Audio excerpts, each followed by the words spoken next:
Now that we have an understanding of what OB is, what management is, I'd like to introduce you to the key issues in organizational behavior today, because these are the things that we're going to sort of keep our eye on as we're going through, because it becomes important. It's, again, foundational. The next thing, the key issues today are three, in my opinion: ability to recruit and retain employees, diversity, training and coaching workers in an ever-changing world. You heard about disruptors. We're seeing about how things change every day. Keeping our workers engaged and productive becomes important. That means an ongoing training, not just training, but coaching to make sure it works. And this is going to drive some of the things we look at this semester. Ability to recruit and obtain employees. Right now, there's over 7 million jobs open. 7 million, that's a lot of jobs. Most of them are because of a lack of skills. And these skills can range from technical skills to people skills to trade skills. And this is in the face of historically low levels of unemployment, as we talked in the macro overview. We're at about 3.5%. We also have an issue where geographic location of jobs where the workers are. So we see in some metropolitan areas that the unemployment rate is even below that 3.5%. But when we look at some of our rural areas, you're approaching 6%. So the recovery has not been LOL. So if you're trying to fill jobs and they're not where the people are, you have a challenge. Right now, the ease of movement with technology and the use of social media, the use of things like LinkedIn, Indeed, Glassdoor, you name it, we are more aware of what opportunities are out there for us, and some of these services are actually recruiting people. So ease of movement becomes important. Job satisfaction is just as important as money. We'll spend some time on that. So this is a key issue for these reasons. Second, the world is interconnected, as we talked about. Because of the internet, we're connected to everything. We're interdependent, we're interlocked, and on a long-term basis, that's where we're going. The supply chain is global. We can have the short-term try of mercantilism, but the threat, the long-term direction is there. You can't look at the population growth over the next 60, 70 years and not realize that the world is changing. Okay? And look at the changing makeup of America. Look at the mix of people. Let's look at women in the workforce. Women make up almost half the workforce, but they only hold 10% of leadership positions. They had 15.2% of corporate officer positions, and only 3% of Fortune 500 companies are headed by women. And women's income is below men. So we put that in. So we got these things going on. We got the aging of America, okay? And we're seeing less, the old get older, okay? So if you see this here, look at the number of people. Here is 65 to 70, but now look at what happened at 75 to 84 and 85 plus. Here we are today in 2020, and look at this growth as the population moves. Again, diversity means a lot of things.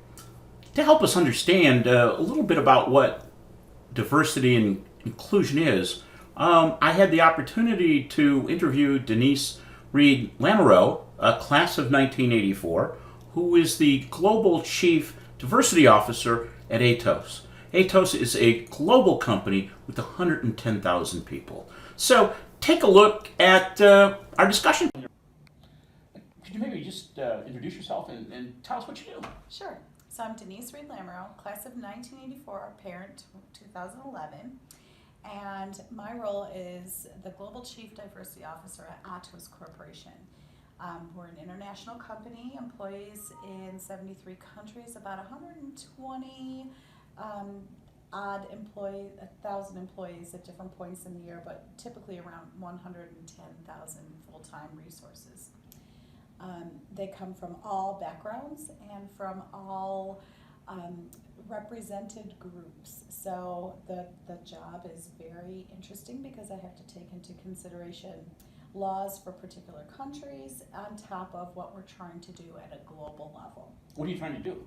So, obviously in the space of diversity and inclusion, we are looking at all kinds of different factors to try to even the playing field for our employees, taking into consideration information related to gender, ethnicity, age, race, and underrepresented groups like LGBT and so forth, to make sure that our employee base is really reflective of society. Why do you want to do that? Because of the fact that if you have, a very homogenous group of people who all look the same and think the same and act the same, you're impacted by groupthink, and there won't be any new ideas that come into play, innovative solutions. Clients will not necessarily identify with this group that is put in front of them because they're not like them. So it's a business It's rationale for doing yeah. this, to better engage with your customers. Correct.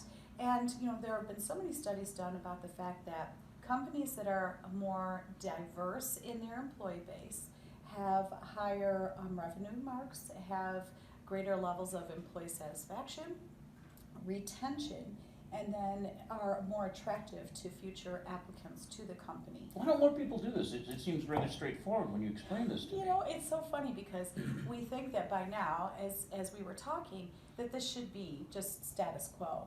But I was literally just looking at a report right before this about the fact that once we get to a certain grade in our jobs, the types of people who are promoted are very small. Just like you're going to promote people that are like you. If I'm a senior officer, I may tend to And there hire is people that like me. affinity bias, definitely. So people are affected by unconscious bias in every decision they make. Now, is that the same as implicit bias? Yeah, it's pretty much the same thing. So you're not even aware that you've got this kind of, drawing the line at type of attitude. And so what ends up happening is we get to a certain level of our employee base, and to get to that more senior level position, it's typically people who are like the people who are already in the role. So we are a company that has a lot of men over the age of 50 who work for us in those very senior level roles. So when they promote and they bring in other people from outside to fill those roles, it's typically a man over 50. And we have to be more aware of this. That's why we've put in place all kinds of programs to really support all of the different employee types. And we're recruiting differently. We're using our campus recruiting as a major vehicle because we need to bring in talent that has exposure to some of the latest and greatest technologies, methodologies, ways of using social media to build the brand of the company and so forth, because those who have been in the workforce for a longer period of time don't have those skills. So unless we improve upon our skill base, we're never going to get to the next level of success. And that's where diversity comes in. But you can be diverse without being inclusive. So you have to listen to the voice of your people too. Find out what they're looking for in a company. People now want to work for a company that has a purpose, does something for the greater good of the society. And you have to be able to demonstrate that through your marketing materials, through your recruiting process, and then through the lives that they live as employees of the company. So to be Does that lead to employee satisfaction? It will. Now, it's not a 4-minute journey. It's a journey over time. And you have to take their pulse and find out if this program worked, and if it didn't, why not? And what would you like to see different with this program? And how can we change the way we are doing certain things to be more inclusive?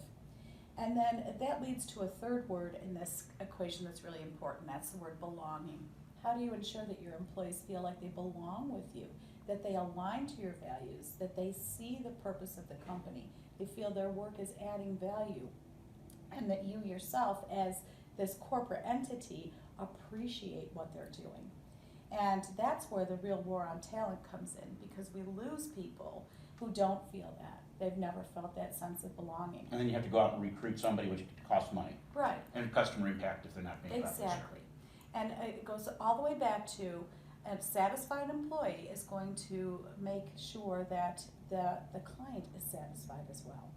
And diversity is an imperative that must be addressed, but it has to be inclusive as well, and then focused on making sure our people feel like this is where they belong. Which enables the sustainability, financial sustainability. Exactly. Thank you for taking time this You're afternoon. welcome. So I would suggest to you it's a business imperative. Okay, you have to do it. Globalization of business incorporates the world from a customer perspective, an employee perspective, a supplier, and a stakeholder perspective. And people drive business in all of these roles. The ethnic makeup of the U.S. is changing. Organizations need to incorporate these changes at every level of the organization. In some of the changes, if you come down to it, how you're going to train a senior citizen to work 64, 65 plus is going to be different than how you might train an 18-year-old or 17-year-old or 16-year-old to do the same job. So it's a business imperative. Why go global? Why think about that? More customers, more suppliers, more labor, more capital, less risk, more profit, therefore long-term sustainability.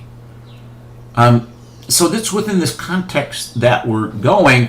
But in the meantime, as we're going there, I think it's useful to stop off and look at culture. And culture is a shared set of beliefs, values, and patterns of behavior common to a group of people. Culture is the way you think, act, and interact. And culture sets parameters as we're going through this. And I think when we look at some of the things, when we look at differences, I'd like to take a look, is look at this as an iceberg. I mean, there's some things we can tell that are above the surface. Okay? Our dress, our age, our gender, our language, race, or ethnicity. But as we go down, eye behavior, facial expressions, body language, gender identity, and it works its way down to how do we make decisions? How do we approach that? What do concepts of justice mean to us? Do we value the individual or the group? What's our perception of mental health, illness, disability? Patterns of superior and subordinate roles in relationship, age, gender, class, sexual identity, and organization. So when we look at this, it's really a broader issue. And this is often what we see is just the top of the iceberg. We may get down here, but there's a lot more. Culture is to know the best that has been said and thought throughout the world. Sometimes the tendency is to consider one's culture superior to the other. We have seen that historically, and we see that today in the world. Sometimes when you see and do different things, you have culture shock. When you go to a foreign country, you can have confusion and discomfort when you're in an unfamiliar culture. So originally, when you look at this shock U-turn, here's the honeymoon phase. Everything is great, wonderful, and then all of a sudden you realize, oh my God, we're different. And then we start adjusting, and then we adapt to different cultures. And this can be not just in foreign countries, but within groups that we are part of, organizations. Culture is a broad base. Now, let's look at two levels of diversity. First is surface level diversity. Characteristics that you notice about them as soon as you see them. Okay? Deep level diversity is characteristics that can't be seen. Goals, values, personalities, knowledge. These take a while to learn about someone. And at an individual level, how do they think? How do they behave? What's important to them? What are their values? How does that influence individual and organizational outcomes? Okay, so we look at it is from within this cultural perspective, which is part of the whole diversity thing. When social integration is when members feel they're a core part of the group. Task conflict, how we approach a task. Relationship conflict, interpersonal conflict. Inclusion, a sense of being safe and valued, regardless of similarities or differences. Information processing. We all process information in a little different way. How do we integrate how we process information? How does this affect outcomes? Social integration. If you feel part of a group, the task performance capacity increase as well as in commitment to the group. Differences in status and power. Lower status group members are less likely to share their ideas or challenge the ideas of higher status. Task conflict over task issues. What are goals, deadlines, or work process? It has the potential to improve performance if it's not too high or too low. Interpersonal conflict is there. Personality clashes. It distracts from group performance and group member satisfaction. Inclusion. The sense of being safe, valued, and engaged in a group. More information sharing and commitment. Then information processing, a change in the way the groups integrate information and reconcile different perspectives, resulting in more creative thinking and prevention of premature consensus. Now, what is some of the barriers to inclusion? One, the like me bias. People like to associate with people who like them. We're comfortable. Stereotype is a belief about an individual group based on the idea that everyone in that group will behave the same way or have the same characteristics. And then we have prejudice, and that's outright bigotry or intolerance. I think if I'm going to look at which ones are more common, and I think the like me bias, I don't think it's intentional. I just think it's we sometimes get uncomfortable getting out of our comfort zone. And that can be you as a student going to a networking event and trying to interact with people from the business community. They're older than you. You may think they're different. Stereotype, I think we all have them. And then prejudice. Each one of these is a different approach to work through. What are barriers? Continued perceived threat or loss. Okay, if we think we're going to have a threat, we are going to protect our own prospects if it's going to hurt us. Our belief that our own language, native country, cultural norms are superior to all others. We see that today. Unequal access to organizational networks. Women minorities are often excluded from organizational networks. The good old boy. This can be important to one's job performance, mentoring opportunity, and being seen as a candidate for promotion. Training and coaching workers is in an ever-changing world. The world is changing and technology is driving it. Skills need to be kept current. Now, this sort of gives you a sense of some of these broad issues, but I would like to leave you with the following